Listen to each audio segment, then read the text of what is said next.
আসসালামু আলাইকুম। ৩ জুন ক্ষমা দিবস, এটা নিয়ে গত ভিডিওতে কথা কইছি। এটা নিয়ে তেনা বেচাইতে চাই না। ৩ তারিখে রায়হান রাফির কথা মতে আফরান নিশো শাকিব খানের কাছে ক্ষমা চাইবো, নাইলে তাণ্ডব বয়কট হয়ে যাবে, এমন একটা সম্ভাবনা সাকিব ইয়ানরা এটা ক্রিয়েট করে দিচ্ছে। তাদের ভালোবাসার নায়করে ভালোবাসা তারা অপমান সহ্য করতে না পাইরা এই জিনিসটা ক্রিয়েট করে দিছে এবং রায়হান রাফি আশ্বস্ত করছে নিশোর ক্যামিও থাকবো, কিন্তু কিং খান না চাইলে এটা হবে না, মাফ চাইবো নিশো। এটাই হলো কথা। এইটা নিয়ে যখন চারপাশে কথা হইতেছে, নিশোর আবার একটা আলাদা ফ্যান বেস ক্রিয়েট হয়ে গেছে, বুঝছেন? এটা ভালো সংবাদ, আমি এটারে দোষের কিছু বলতেছি না। হইতেই পারে নিশোয়ান নাম দিছে তারা, হয়তো বা, যদিও তারা মাঝে মধ্যে নিজেকে নায়কের নামে নিশু কয়ে ফেলা, এটা ঠিক না। আফরান নিশো একটা সুন্দর নাম, সুন্দরভাবে বলেন। নিশু কি?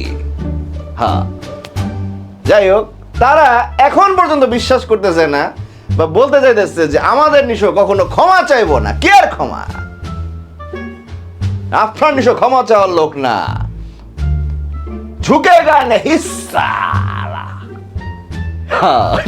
কিরে মাহফুজ, দেখছস এমন খাড়া করাই দিলে পুষ্পা কেজিএফ হয়ে যাবো, কিং খান হইতে পারুম না। যাই হোক, এটা নিয়ে অনেক কথা চলতেছে। নিশো ফ্যানরা, আমি জানি না নিশো যদি ক্ষমা চায় তখন কি করব। তারা এখনো বড্ড আশা বুকে নিয়ে আছে যে নিশো ক্ষমা চাইবো না, মাথা নত করবো না। কিসের মাথা নত করবো? তাদের মেগা স্টার তো আফরান নিশো। তো নিশো যদি এই কাজটা করে ভাই, এটা আগেই করা উচিত ছিল। সেটা ফর্মালি হইতে হবে তাও না, কিং খানের সাথে দেখা হইব স্বাভাবিকভাবে, বড় ভাই আপনার সিনিয়র, ভুল হয়েছে, এগুলো মুখ ফসকা বইলা বলাইছি, আমি নতুন ঢুকছি, বুঝি নাই, এইসব কইলে কিং খান মাইনে নিত, এই পর্যন্ত আসতো না। এখনো জিনিসটা অন্যভাবে ডিল করা যায়। নিশো যদি নিজের ক্যারিয়ারের জন্য, চলচ্চিত্রের জন্য জিনিসটা করেও, খুব বেশি ভুল নাই। ভুল চিন্তা করতে গেলে নিশো যদি ভুল করছে, ওই যে অপমান করছে, এটা তো তার প্রথম ভুল। সে সাকিব খানের বিরুদ্ধে নিজের অবস্থান করেছে, পাক ভারত একটা অবস্থা। মিসাইল মারছে, অপমানের মিসাইল মারছে। তো কিং খানের নীরবতাই একটা মিসাইল। তার আছে আর্মি, সাকিবিয়ান, তারা জবাব দিয়ে দিচ্ছে। নিশোরে লাথি মেরা সরাই দিছে তাদের জীবন থেকে, হৃদয় থেকে। এই যে প্রথম ভুল করলো, তারপরে রিসেন্ট এই যে প্রোগ্রাম দেখছি ভাই, টেলিকাস্ট তো হয়ে গেছে, ইউটিউবে আসছে, মেরিল প্রথম হলো অ্যাওয়ার্ড। এইটাতে আফরান নিশো আপনি গেছেন কেন? আপনি যদি বিরুদ্ধে অবস্থান নেন, বিরুদ্ধে খাড়ায় থাকেন, আপনি সুরঙ্গ দাগিতে একটা আলাদা প্ল্যাটফর্ম ক্রিয়েট করছেন, নিশোয়ান ক্রিয়েট করছেন, আপনি ওইটা নিয়ে থাকেন। আপনি অনুযায়ী যেমনি শুরু করছেন ভাই, এটা কি এখন সময়?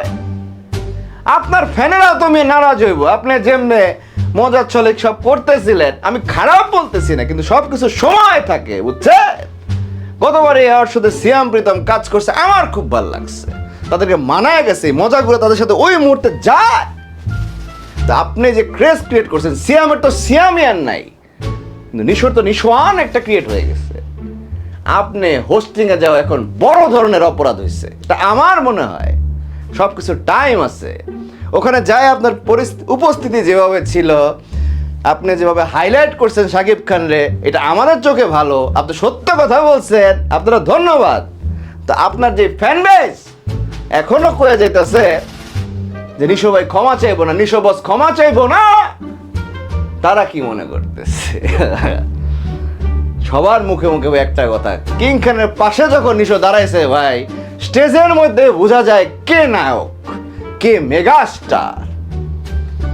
মেগাস্টার একদম প্রত্যক্ষভাবে নিশোর সাথে না আছে কোনো চোখাচোখি, না আছে কোনো করমর্দন, কিচ্ছু নাই।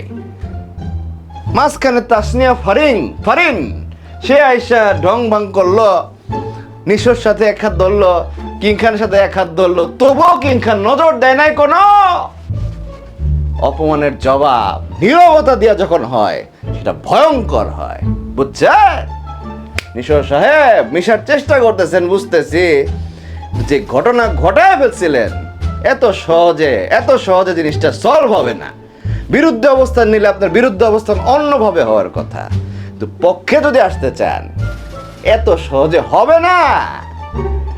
অনুষ্ঠানের মধ্যে ওপেন আপনারে সবার সামনে ফারিং মেটা কই দিতেছে আপনারা নাকি শিশুটাকে, তারপর শাকিব খানকে ধরে কইতেছে তোমার লগে অভিনয় করুম নিশো, আমি তো কিং খানের সাথে করুম, তোমার লগে করুম কে? ওপেন আপনারা দিয়া দিছে একদম। এইসব নিতে গেছেন মেরিল অ্যাওয়ার্ডে সুরঙ্গ দাগে অভিনয় করে মিয়া ন, সবকিছু সময় আছে বুঝছেন? 3 তারিখ ক্ষমা দিবসে কি হয় এটা দেখার জন্য সারা বিশ্ব তাকায় আছে, সাকিবিয়ানরা তাকায় রয়েছে, আপনার নিশোয়ানরাও তাকায় রয়েছে বুঝছেন? বুদ্ধি কাটায় যেটা ভালো হয় সেইভাবে করবেন। রায়হান রাফি তো কইছে ক্ষমা নাকি চাইতেই হবে। হ্যাঁ, চাইতে হবে। রায়হান রাফিরও দোষ আছে, কিন্তু ওই সময় তারও দোষ ছিল, লাইনে চলে আইছে, মিটমাট কইরা বলাইছে, আপনি পারেন নাই। যাই হোক, 3 জুন ক্ষমা দিবসে কি কি হয় দেখুন। তার মধ্যে আজকে শাকিব খানের নিয়ে একটা আবার নিউজ দেখলাম, এফডিসিতে কোন এক অজ্ঞাত মানুষ এসে ভাঙচুর শুরু করছে, গোলই সিনেমার জন্য সে শাকিব খানের কাছে টাকা পায়। আরে ভাই, একে তো এফডিসি নিরাপত্তা নিয়ে প্রশ্ন উঠে গেছে, দাগ কোদাল নিয়ে ঢুকে গেছে, ভাঙচুর শুরু করে দিছে, আপনাকে পুলিশ নাই কিছু নাই। কিং খান উনি যে দাঁড়াইব কোন ভরসায়? কিং খান কেন, ডিপজল সাহেব কোন, রুবেল সাহেব কোন, কে? আমি নিজে কেমনে দাঁড়াবো? নিরাপত্তা নাই, ভেরি ব্যাড। এটার ব্যবস্থা নেবেন। আর কিং খান কি গোলই নিজে বানাইছে যে টাকা দিব?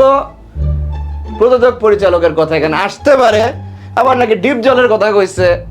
এইটা নিয়ে তদন্ত করতে হবে, পুলিশ ধরে লেগে গেছে, পোলারে এখন জানন যাইব। কিং খান অ্যাটাক করতে গেছে দাও লইয়া, টাকা পায়, প্রতারণা। কিং খানের এটার অভাব নাই, অভাব নাই, কিন্তু আপনি তো কিং খানের কাছে পাইবেন না। কোন গ্রুপ থেকে কোন ষড়যন্ত্র করতে আইছেন খুঁতায় দেখতে হবে। মেগা স্টার এখন সে বিশ্বব্যাপী চিন্তাছে, এরকম শাহরুখ সালমানের সময়ও দেখছি মারতে আসে। আমাদের কিং খানের পিছনে এখন লাগছে, বাংলাদেশের ঐতিহ্যে, বাংলাদেশের চলচ্চিত্রের মধ্যে আঘাত দিতে আইছে, খুঁতায় বাইর করতে হবে। সাকিবিয়ানরা আওয়াজ তুলেন, এটার বিচার চাই, সুষ্ঠু তদন্ত চাই, আর এফডিসি নিরাপত্তা চাই। ওকে, সবাই সবার জন্য দোয়া করবেন। 3 জুন তারিখটা ভুলবেন না। আল্লাহ।